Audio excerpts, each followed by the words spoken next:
The only question tonight, will these 6 Democratic lawmakers be held accountable in a court of law? Here now with reaction. Fox News contributors Joe Concha, Jason Chaffetz. The president said punishable by. That would infer that there would be a trial, there would be charges, they would be found guilty. I'm not sure it goes that far. I'm not a lawyer. But when he says punishable, it is inferred that they go through a hearing, get arrested. A lot of people are suggesting it, and we had on this program last night, Todd Blanche saying the very thing, that they're going to have an investigation into this. Where do you think that goes? Jason. Sean. Jason? Yeah, Sean, what they did borders on treason. It really does. You are giving a wink and a nod and encouragement to 1.3 million people that serve in our United States military, that actually serve in our intelligence services, saying that this president regularly breaks the law. That's the inference that they give. And he's never done such a thing. I thought Caroline Leavitt was exactly right. I think President Trump was actually exactly right. If you do commit treason, guess what? It is punishable by death. That's just the law. He's just reciting the law. So for them to do this is one of the most irresponsible things I've ever seen a member of Congress do. You cannot break the chain of command. You cannot do that. These people are taught this on a regular basis.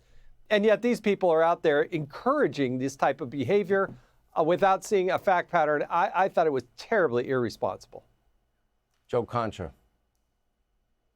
Well, the president is called the commander-in-chief for a reason. He gives a command, and the military follows that command. No ambiguity, no interpretation, no debate. That's how it's always been and always how it should be. And yet we have a major political party in a video that we're showing here. It's been viewed tens of millions of times on social media, imploring military members to disobey orders if they deem those orders to be illegal. These same Democrats can't define exactly what an illegal order is. So as an example, Sean, if the pilots that carried out that incredible mission, flying from a base in Missouri, 18 hours, straight hours, into hostile territory in Iran to take out nuclear capabilities in Fordo, what would happen if those pilots decided, you know what, this mission may be illegal halfway through the flight? What if they turned those planes around? What if they let the enemy know in advance? But this is what we're seeing from Democrats, saying something completely unhinged,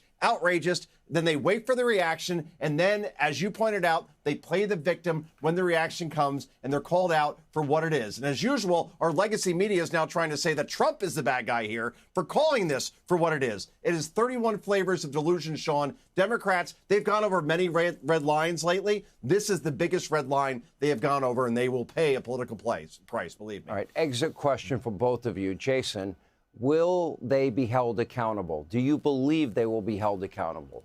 I think the ones that will hold them accountable are hopefully the voters. I don't think Congress will do anything about it. I don't know that they went over a certain line, but it's up to the voters who can see how absolutely irresponsible this is. Joe, final prediction. The press will not hold them accountable, of course, because they serve at the pleasure of the Democratic Party. To Jason's point, it's up to the voters to say, this is a whole bowl of wrong, and we need to have our military act on the orders of the commander-in-chief and not what Democrats believe is too woke to carry out. That I know. All right, Joe Concha, Jason Chaffetz, thank you both. Hey, Sean Hannity here. Hey, click here to subscribe to Fox News YouTube page and catch our hottest interviews and most compelling analysis. You will not get it anywhere else.